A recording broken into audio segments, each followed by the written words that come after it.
Une mère prend dans ses bras son petit-fils âgé de quelques semaines, sans savoir que le bébé a l'esprit d'un garçon de 17 ans, alors que pour elle, il doit avoir une sorte d'autisme puisqu'il reste à regarder les murs sans jamais pleurer, quelle que soit la situation. Cependant, il dispose d'un système unique, dont la croissance est 100 fois plus rapide que celle de tout autre humain. En fait, il a à sa disposition des options d'évolution qu'il peut utiliser, aussi bien pour grandir plus vite que pour augmenter ses statistiques de base, ce qui lui rappelle qu'il vient d'une vie d'ancien youtubeur exploité, au point que, à cause de son mauvais état physique, il a fini par mourir. Pour y remédier, il améliore ses statistiques et rapidement, quelques points en physique l'aident à mieux respirer. Même sa concentration est celle d'un enfant plus âgé, ce qui finit par sembler étrange à sa mère.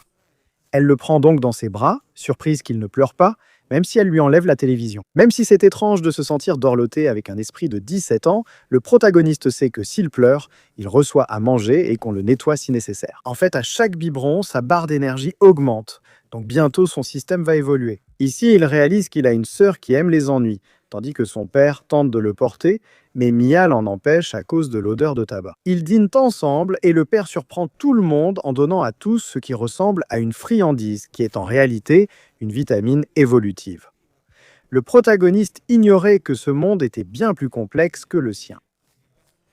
Nouvelle évolution, il choisit d'améliorer son intelligence, ce qui lui convient. Car sa mère suit une ancienne tradition, où l'objet que choisissent tes enfants fera partie de leur future profession. Mais pour le système, ce n'est pas seulement une tradition familiale. Il s'agit en fait de choisir la classe qui l'accompagnera, car finalement, toutes retiennent son attention. Tireur d'élite, éclaireur ou combattant. En fin de compte, c'est elle qui exploite le mieux ses améliorations physiques. Il décide donc de continuer à progresser, malgré les limites dues à son corps de bébé. Et au fond, à quoi bon améliorer son agilité s'il ne peut encore ni sauter ni courir ? Après une période de lait maternel, il décide donc d'améliorer sa force et son endurance pour sa nouvelle évolution. Personne ne soupçonne qu'un bébé inoffensif est un combattant, car ici, à seulement 2 mois après sa naissance, sa mère se rend compte que le petit peut déjà se tenir debout dans le parc et il ne tarde pas à garder l'équilibre. Les évolutions stimulent même ses cordes vocales, donc pour Mia, c'est un surdoué. Et comme sa mère ne lui permet pas de regarder la télévision ou d'utiliser des téléphones portables, il prend un manuel de combat dont il commence à s'inspirer et petit à petit, il s'entraîne avec son propre corps. Ce qui l'épuise rapidement, son énergie chute alors en flèche et il s'endort pour simplement se réveiller affamé, finissant tout le lait en poudre de la maison. Cela provoque une des difficultés financières dans la famille, il doit donc trouver un moyen de contribuer. Le père annonce une augmentation, l'argent suffira, mais ils devront rester prudents avec leurs dépenses. C'est quelque chose que la sœur n'aime pas, cela finit par créer une discorde pour tout le monde, tandis que le protagoniste, la seule chose qui l'inquiète, c'est de continuer secrètement son entraînement physique. Car ici, son partenaire de combat est le chat de la famille, avec lequel il parvient à s'entendre grâce à ses améliorations intellectuelles. Malgré tout, il est mis KO par la créature, ce qui lui montre qu'il doit poursuivre son entraînement jusqu'à la prochaine évolution, où il lancera des crochets sans difficulté. À ce rythme, avant son premier anniversaire, il sera un combattant de niveau, ce qui lui donne une récompense de 3 points d'attribut. Il met tout dans le physique. Eh bien, même s'il ne ressemble pas à l'enfant le plus musclé, avec tout ce qu'il mange, il a en lui l'énergie d'une bête. Malgré tout, il écoute sa mère et son père parler de quelque chose appelé le vide, un endroit où le temps et l'espace s'entrelacent. Un endroit dangereux, mais où souvent, des événements qui peuvent se répéter sans cesse sont utilisés par les gens pour récupérer des objets. Puisque le même événement qui se répète sans cesse laisse la possibilité de farmer des choses sans arrêt. C'est quelque chose qui enthousiasme le nouveau-né pendant qu'il montre à son père tout ce qu'il a appris. En effet, il est surpris de voir que son fils est si habile, alors le lendemain, il décide de l'entraîner lui-même personnellement. Après avoir perfectionné ses coups, le niveau final de son interface se débloque et une nouvelle vision du système apparaît devant lui. Désormais, il peut remarquer tous les détails dans chaque mouvement car son père, qui il y a un instant le voyait échouer si souvent, est maintenant surpris par la précision de ses coups. Nous avançons donc de 2 mois pendant que le petit passe du 4 pattes à la marche sans problème. Alors son père se renseigne sur ce que signifie avoir un enfant prodige et découvre que le gouvernement prévoit une indemnisation de 10 millions de yens pour le jeune.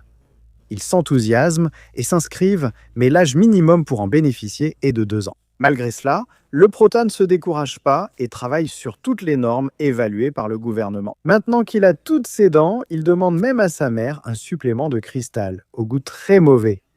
Mais sentir ses effets dans son corps le satisfait. Sa barre d'énergie a beaucoup augmenté, et en 2 semaines, il perfectionne sa technique de couche-pied. Avec plus de points d'attribut, tout va dans l'amélioration de l'esprit, rendant ses apprentissages plus clairs, et il comprend même une autre langue, comme celle du chat. Ici, les jours passent normalement, mais Mia remarque, en promenant le petit, qu'il n'interagit pas avec les autres enfants. Clairement, à cause du bruit qu'ils font, en fait, d'autres mères remarquent à quel point il est calme et félicitent la jeune fille d'avoir un enfant comme ça. Elle lui demande même si ce n'est pas un prodige. Une femme pose alors une question simple, mais le protagoniste doit l'ignorer pour ne pas attirer l'attention, même s'il connaît la réponse. Il continue simplement à se consacrer à obtenir son premier niveau pour la classe qu'il a choisie. Ce à quoi il ne s'attendait pas, c'était à quel point les bonus seraient généreux. Presque tous les attributs qu'il possède voient leur efficacité augmenter de 50%, tandis qu'il monte visiblement en niveau. Il est maintenant temps d'envoyer valser le chat d'un coup de poing, lançant ainsi une seconde confrontation, où l'animal l'attaque à grande vitesse pendant qu'il parvient à le faire tomber. Ce n'est plus pareil, le petit est plus résistant et d'un coup de pied, il le fait valser. Le chat respecte cela et sait que des temps sombres approchent. Il continue ainsi de grandir. Maintenant, à 9 mois, il mesure 87 cm, tout en ayant le développement d'un enfant de 2 ans. Pour tester ce qu'il peut faire, il décide donc de défier sa sœur à un combat. Clairement, la différence de force saute aux yeux, mais face à son visage en colère, elle ne peut refuser. Mais même si la fille ne se retient pas, le bébé, trop rapide, se faufile entre ses jambes et lui donne un coup de tête au ventre. Cela ne lui fait pas vraiment mal, mais elle n'arrive pas à croire qu'il l'ait battue. Mauvaise perdante, elle se plaint à sa mère en disant que c'est un extraterrestre ou qu'on a échangé le bébé. Pendant que le protagoniste observe, satisfait, la maman finit par réprimander la fille pour avoir dit cela et elle commence le 2e round. Cependant, le protagoniste se laisse faire. Il se défend et contre-attaque habilement, utilisant tout ce qu'il a appris. La fille termine de nouveau au sol, cette fois avec un coup qui la laisse anéantie. Le père, encore surpris par le petit, l'imagine déjà candidat à l'enregistrement pour les 10 millions auprès du gouvernement. Mais pour l'instant, il célèbre seulement sa première année. Ici, il reçoit plusieurs cadeaux, dont un de sa sœur, mais le plus utile est une potion offerte par son père, avec un effet d'absorption supérieur aux cristaux. Dit comme ça sonne mal. Mais avec cela, l'enfant subit une évolution qui fait que, au lieu de se concentrer uniquement sur ses statistiques physiques, il se concentre désormais sur une récupération bien meilleure et plus rapide. Donc maintenant, après une évaluation de son père sur sa vitesse, son intelligence et sa force, il est bien en avance sur ce qu'on attend d'un prodige. Ils envoient le courrier en espérant qu'il ne soit pas refusé, quand soudain, l'un des représentants du programme de sélection du gouvernement apparaît à la porte. Rapidement, le type veut voir le petit, à qui il dit qu'on lui donnera l'occasion de démontrer ses compétences. Il doit juste consulter son dossier, se rendant compte qu'il semblait que l'enfant était prêt, mais il n'aurait jamais pensé rencontrer une créature d'1 an avec de telles compétences. Donc, surpris, il donne d'abord une montre au petit qui limitera sa force jusqu'à ce que le processus de sélection soit terminé. Malgré tout, il les escorte lui-même en jet privé jusqu'à Jing, un endroit où se déroulera la sélection, car il s'agit d'une base militaire où, dès leur arrivée, ils tombent sur 2 enfants d'environ 7 ans en train de se disputer pour savoir lequel a la compétence la plus précise. Prodige, pas si prodige que ça, mais ici apparaît une docteure qui, pour la première fois dans son programme, reçoit un enfant d'1 an. Elle le prend donc dans ses bras et tout en le trouvant impressionnant, elle le trouve aussi adorable, le couvrant de baisers partout et le laissant plein de traces de rouge à lèvres. Ici, ils sont conduits jusqu'à la chambre qui leur a été attribuée, avec tout le confort nécessaire, tandis que les autres enfants de la sélection les observent depuis la porte. Bien que la plupart soient plus âgés que le protagoniste, ce garçon aux bretelles paraît assez intelligent.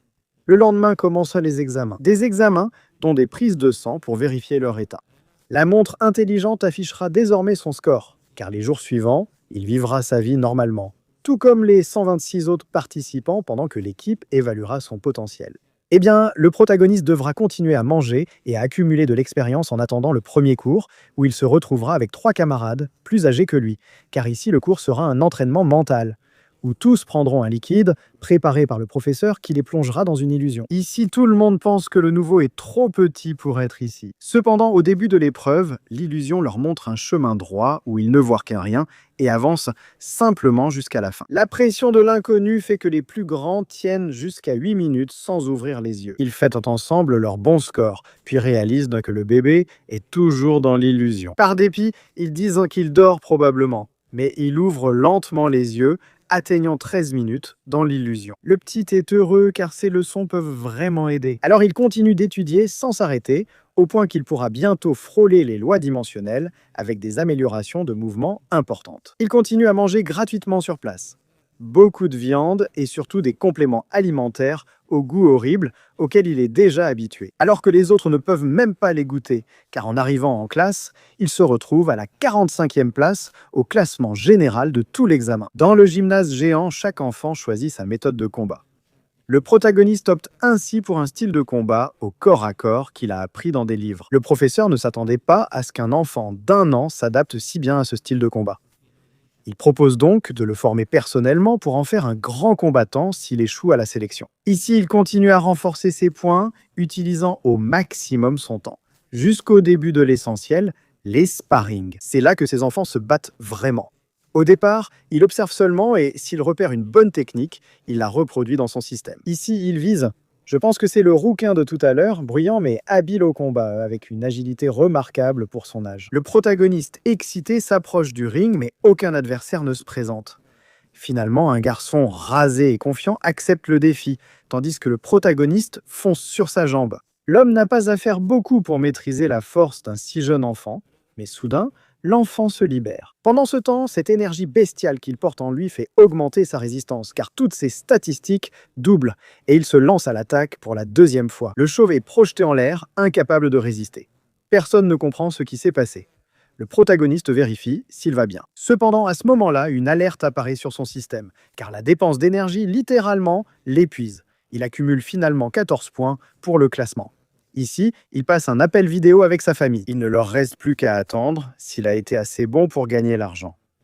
Pendant ce temps, le protagoniste poursuit les tâches restantes. Mais les livres de primaire sont déjà trop faciles pour lui. Il utilise donc des théories de collège pour finir ses travaux, qui sont aussitôt approuvés. C'est alors que le nouveau classement est publié, où la première place, avec 10 points, finit par être dépassée par les 17 points quotidiens du protagoniste. Tous s'inquiètent dans les commentaires, mais le premier défend le score du bébé.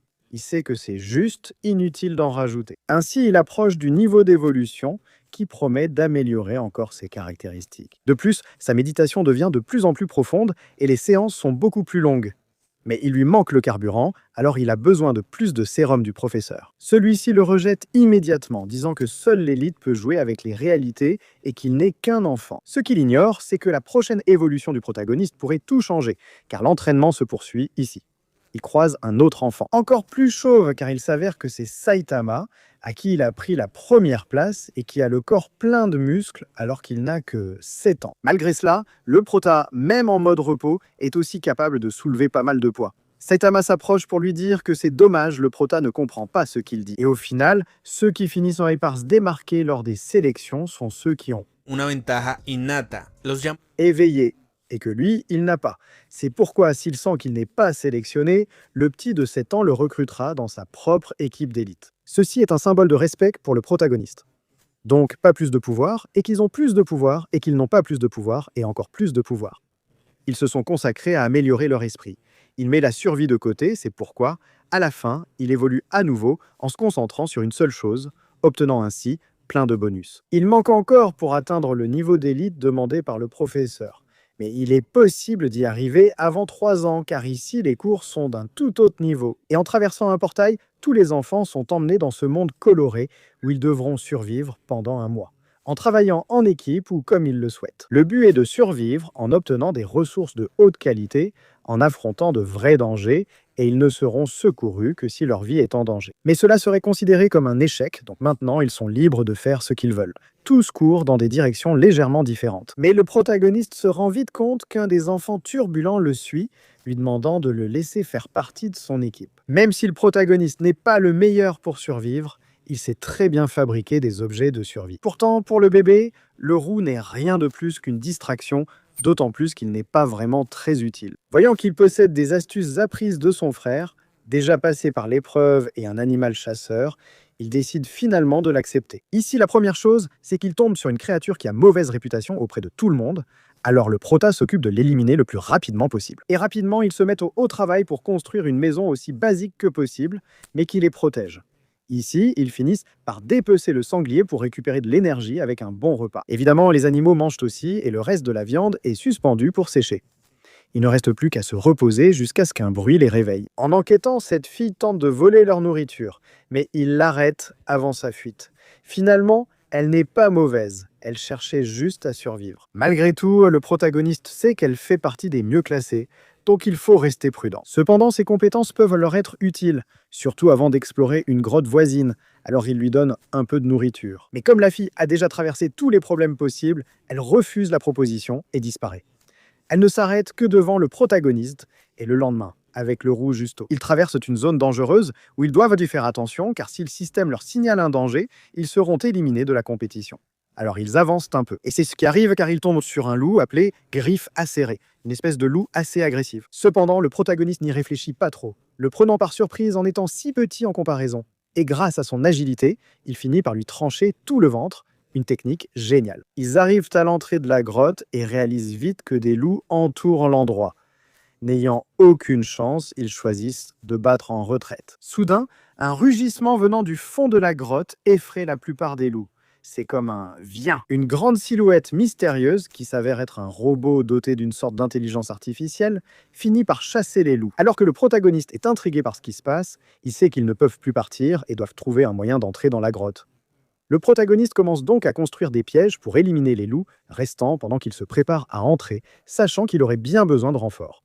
Finalement, il retrouve d'autres compagnons, cette fois l'albinos accompagné du gars aux bretelles, et c'est à ce moment-là que le robot apparaît devant eux. C'est alors que le bébé commence à observer, essayant de comprendre ce que dit le robot, car il s'avère que celui-ci attend un ordre. En sentant la présence de l'enfant qui lui parle, le robot reste immobile, ce qui surprend tout le monde, mais ils en profitent pour avancer et trouvent deux portes ainsi qu'un vieux bunker abandonné où ils aperçoivent au loin les cadavres de deux humanoïdes. Et un enregistrement montre comment ils sont arrivés sur Terre, attirés par sa beauté, mais ils ont été attaqués par ce qu'on appelle les nuages noirs, qui les ont laissés blessés. Y con solo la protección de un robot en la entrada. Pendant ce temps, ils se sont finalement résignés à une mort paisible, car ici le professeur apparaît pour les féliciter d'avoir accompli la mission avec la relique humanoïde la plus exclusive. Il souligne que le protagoniste a eu de la chance parce qu'il a activé le protocole de protection des enfants du robot.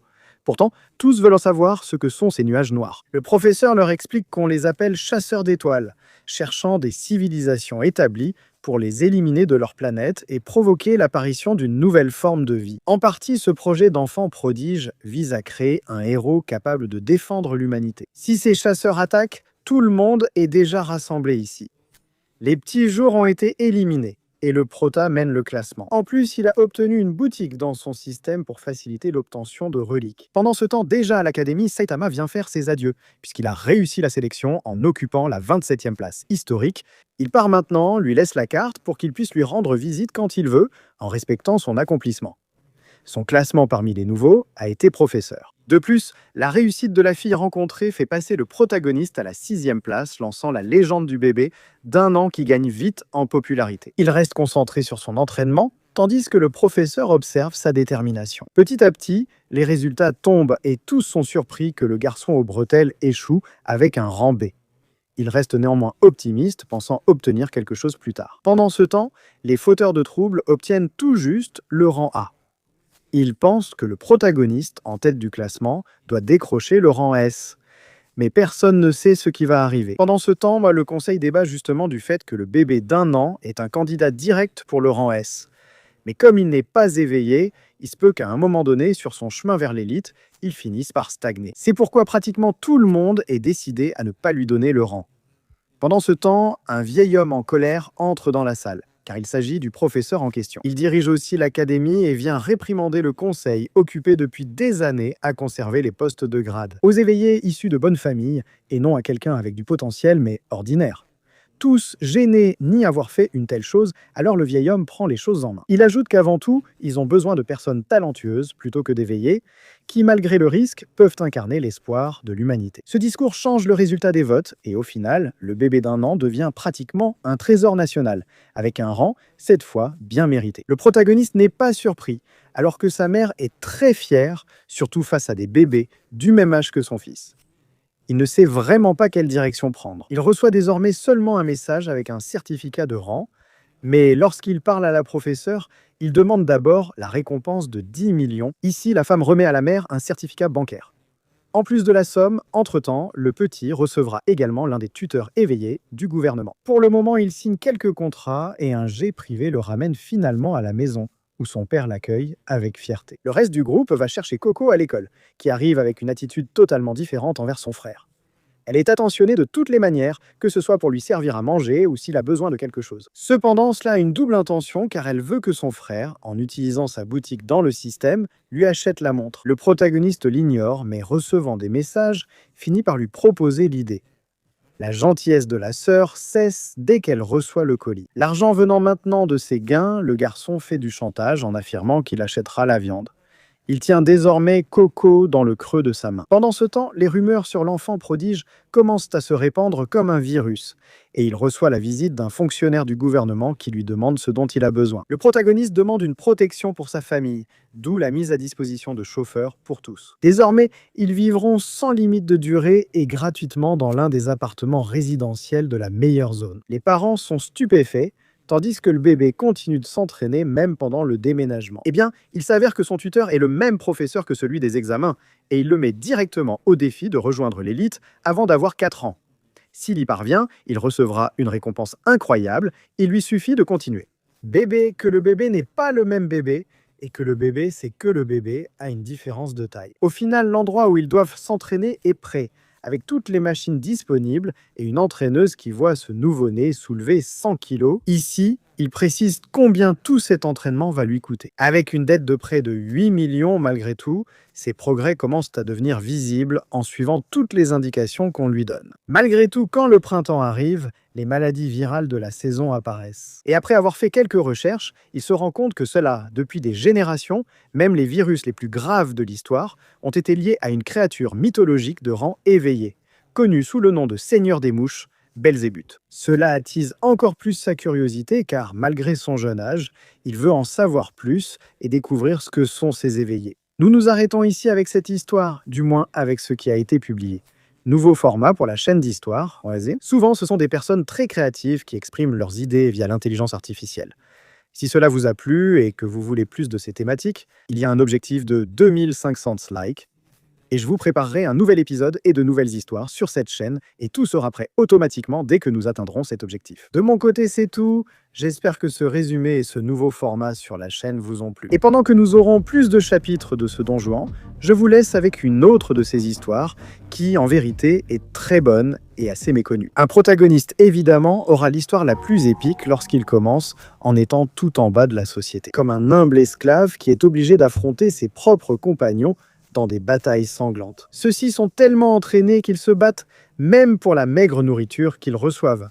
Rouge, un type assez fort, est le seul à réussir à maintenir l'ordre, ce qui Mira, nuestro protagonista, Cestus. le considère comme un ami, du moins jusqu'à ce qu'il soit forcé de se battre lors de la sélection des plus forts, Rouge étant le favori. Non seulement à cause de son physique, mais aussi de son attitude, le protagoniste, maigre et faible, n'est que critiqué. Cependant, il a un maître derrière lui, appelé Safar, qui semble avoir confiance en le protagoniste. Et pourquoi ? C'est simple grâce à une vitesse de réaction qu'il démontre rapidement dans l'arène. Et même si son esprit l'empêche de blesser un ami, il s'est forcé à le faire, prouvant que pour avoir 15 ans, c'est un diamant brut. Cependant, dans la glorieuse Rome, il n'y a pas de perdant et le gentil Rouge finit par être tué dans ses bras. C'est ainsi qu'il est marqué comme l'un des esclaves choisis par le grand Valente. Et avec quelques autres compagnons, on leur promet la liberté après avoir remporté 100 batailles à 1. Alors le maître s'occupe de l'entraîner en lui donnant des coups efficaces. Du sang-froid. Mais surtout, comme il est si petit et ne peut pas mettre KO d'un seul coup, il doit être le plus rapide. Et même si le vieil homme semble très marqué par la vie, ses enseignements sont d'une grande valeur. Un joueur est transformé en l'un des meilleurs dans le métier. Gloire de l'histoire, histoire de l'histoire de l'histoire de l'histoire. Avec une multitude de combats de toutes sortes, même un 6e, il rencontre un blond qui semble assez sympathique, lequel lui indique le chemin et lui souhaite bonne chance pour les combats. Car beaucoup de ses rivaux seront même des adultes impitoyables qui exploitent les nouveaux esclaves. Cependant, même si le prota monte avec peur et avec un rival qui est littéralement une bête, quelque chose que même Néron, depuis ses gradins, admettra que ce sera un massacre. Cependant, le rival est tellement lent et gigantesque que Zestu profite de sa vitesse pour lui donner un coup sur la tête. Ce qui l'endort, lui permettant de savourer un peu de gloire, jusqu'à ce qu'on le voie presque perdre la vie pour défendre son rival, qui devait mourir, comme on l'a vu plus tôt. Malgré tout, puisque l'enfant a attiré l'attention de Néron, ce dernier finit par le sauver, et il l'invite même dans sa salle VIP, reconnaissant sa force. Et de son maître, que la mère se rappelle comme une vieille légende, qui a même combattu contre la garde royale. Dimétrio, qui a aussi son fils comme élève. Et ce n'est autre que le blond qu'on a vu plus tôt, appelé Rouska. Une bête au combat, avec une brutalité digne de son père. Et il sera un exemple du niveau auquel le protagoniste devra faire face. Ainsi, les deux sont emmenés au palais pour accompagner Néron. Cependant, l'enfant se distrait tellement de ses tâches que cela met sa mère en colère, qui fait combattre les deux guerriers à mort. Cependant, Ruska sait qu'il est bien plus fort que le protagoniste. Et pour ne pas le tuer sur place, il finit par l'assommer avec une clé de bras. De plus, Néron, mécontent de sa mère, lui désobéit, ce qui calme les choses. Pour l'instant même, le César reste un moment avec l'esclave Zestu, tandis que Ruska se fait réprimander par son père, qui ne voulait pas qu'il soit gentil, il voulait au minimum qu'il casse les jambes de son rival. Cependant, le prota ne s'en sort pas mieux, car pendant un certain temps, il subit pas mal d'abus avec Néron. Et en étant vendu à différents propriétaires, il a été victime des pires humiliations. Finalement, il tombe sur un gros homme qui l'emmène, lui et son maître, jusqu'à la Grande Pompéi, où il est vendu à un candidat aux élections. Là-bas, il organise son propre tournoi de combat, avec comme organisateur ce type appelé Nazca, qui leur montre sa zone d'entraînement avec quelques compagnons plutôt compliqués, comme Andem. Un gars antipathique qui se dispute avec tout le monde, mais rien qu'en voyant sa façon de s'entraîner et sa force brute, on sait qu'il est très fort. En plus, c'est un style de combat qui posera des problèmes à Zestu. Donc pour l'instant, il faut s'entraîner. Cependant, le protagoniste de Schismoso dans la nuit finit par tomber sur Sabina, qui pensait qu'il était un voleur. Mais c'est la femme la plus belle de toute la ville, et nous découvrons qu'elle est l'amour impossible d'Andem. Con su fuerza es un simp, Sympa, un vrai fan, et même si la fille le rejette 1000 fois, ça ne le dérange pas, même quand tout le monde se moque de lui. Même si la fille n'est pas totalement méchante. Et quand il doit aider, il le fait. Comme cette citoyenne dont la taverne a été prise par des harceleurs. Et Sabina emmène l'équipe du héros pour les affronter. Zestus étant celui qui se démarque le plus, car à première vue, c'est le plus petit et le plus faible. Et même si ses points ne suffisent pas contre ce géant, il finit par attirer l'attention de la femme, qui, avec Andem, ne montre pas cela. En fait, on découvre que ce type est fan d'elle depuis des années. Et elle lui promit seulement que s'il remportait l'impossible record de 50 victoires consécutives, elle lui accorderait la liberté. Et il deviendrait sa main droite, pour cela, il ne lui manque plus que 2 victoires. Cependant, c'est une situation qui ne concerne que 2. Le protagoniste n'est pas intéressé, il continue simplement son entraînement pour que ses coups soient plus mortels. Même Zafar l'aide à pratiquer un coup qui non seulement assomme, mais tue, quelque chose que le protagoniste n'est pas sûr d'utiliser. Cependant, Sabina le fait venir dans sa chambre et lui propose de l'accompagner à Rome lors de son prochain voyage. Pas comme esclave, mais comme son garde du corps. À partir de maintenant, le rêve de tout esclave. Mais le protagoniste, qui a déjà vécu avec un chef, dans ce cas un Néron, qui en cherchant un ami est finalement devenu un abuseur et a dû s'enfuir, décide qu'il obtiendra sa liberté à la force de ses propres poings. Alors il la frappe. Il refuse donc l'offre, quelque chose que cette femme n'avait jamais vécu. Elle devient obsédée par le protagoniste. Mais elle s'arrête là et ordonne à Andem, qui est pratiquement sa marionnette, d'affronter le protagoniste. Et de lui montrer le désespoir d'être un esclave. Car la bête vit mal le fait que Sabina, la femme qu'elle respecte le plus, s'intéresse à un nouveau venu. Ce sera donc un combat intéressant, avec un protagoniste qui gagne peu à peu. Des nerfs d'acier qui lui permettent de s'entraîner et de progresser. Ce coup fatal qu'on lui a appris ainsi jusqu'au grand jour où la beauté de la ville assiste en tant que spectatrice. En tout cas, Andem est le favori du public grâce à toute sa carrière, et lorsqu'on lui présente un simple enfant comme rival, tout le monde dit que ce sera trop facile pour lui. Mais rien de tout cela n'a d'importance quand le protagoniste devient sérieux. Alors il commence à attaquer avec une vitesse qu'Andem garde sous contrôle, attendant le moment précis pour riposter. Mais l'enfant continue d'augmenter la vitesse jusqu'à ce que le plus fort de Pompéi reçoive un coup direct au visage qu'il met à terre pendant un moment. Cependant, même si cela rend le public fou, les dégâts subis par Andem sont minimes et le protagoniste vient d'épuiser toute son endurance. Il est donc temps pour lui aussi de recevoir sa punition, même avec des coups dans des zones spécifiques qui seraient aujourd'hui illégaux. Cela lui fait perdre l'équilibre, mais surtout, cela l'oblige à attaquer, ce dont Andem profite pour porter un coup assez létal à la nuque qui le laisse inconscient. Et même s'il se relève grâce à sa détermination, il perd une partie de sa mémoire à court terme. Il ne ressent que le danger dans lequel il se trouve, tout son corps vibrant de douleur. C'est pourquoi l'échange de coups commence. Il donne et reçoit sans arrêt. Pendant un bon moment, tout le monde reconnaît à quel point le garçon de 15 ans est fort, et une partie des gradins se met de son côté, y compris Nazca, qui, à son époque, a eu la même opportunité que le protagoniste en tant qu'esclave, mais qui a pris la décision facile, s'habituant à la belle vie. Cestus incarne aujourd'hui la détermination qui lui manquait, ce qui le rend aussi touchant pour le public. Pendant ce temps, le protagoniste frappe inconsciemment les côtes d'Andem, qui tente de dissimuler sa douleur, mais perd en résistance. Et pour Cestus, il est plus facile de lire ses attaques, ce qui rééquilibre le combat. Ou du moins, c'est ce qu'il semblait, car Andem blesse le protagoniste au front, affectant la vision d'un œil. En laissant le temps à la bête de récupérer et avec un protagoniste aussi épuisé, la seule chose qui lui reste, c'est le souvenir de cette attaque qu'il a travaillée. Il risque donc tout dans la dernière rafale de coups, au cours de laquelle il est assez gravement blessé. Pero que gracias a esto le da C'est l'ouverture qu'il cherchait pour cette fois, oui, un véritable coup mortel à la nuque, avec une précision qui endort directement Andem, même avec la motivation d'une Sabina désespérée. La victoire revient à Cestus, tandis que l'albinos ne reçoit que la haine de ceux qui avaient misé sur lui. Bien sûr, cela depuis le confort des gradins, car ils ne descendraient pas se battre. Et puisque la voix du protagoniste ne suffit pas, Sabina, comme premier acte de bonté envers son fan. Elle calme la foule pendant qu'elle fait ses adieux définitifs à Andem, ce qui pour lui est la pire des punitions, tandis que le protagoniste se remet après sa grande bataille. Malgré tout, l'attaque à la nuque d'Andem ressemble beaucoup à celle du protagoniste. Et Zafar finit par découvrir que la même personne qui lui a appris cette technique a aussi entraîné Andem. Un homme connu sous le nom de Démocrite. Un vieil homme malfaisant qui aime expérimenter avec différents combattants et techniques, une information précieuse pour Zafar, qui le recherchait. Malgré tout, Andem a maintenant un fardeau en moins, et il reconnaît finalement la force du protagoniste. Tout comme le peuple de Pompéi, qu'il a facilement conquis grâce à son attitude et à sa résistance. Même si, en réalité, tous les habitants de Pompéi vont mourir dans quelques années. Le protagoniste doit persévérer et exploiter pendant 1 an dans divers travaux. Il améliore sa condition physique et ses techniques. Et un jour, 2 types apparemment normaux apparaissent, mais ils cherchent des guerriers pour combattre lors des événements du Grand Néron.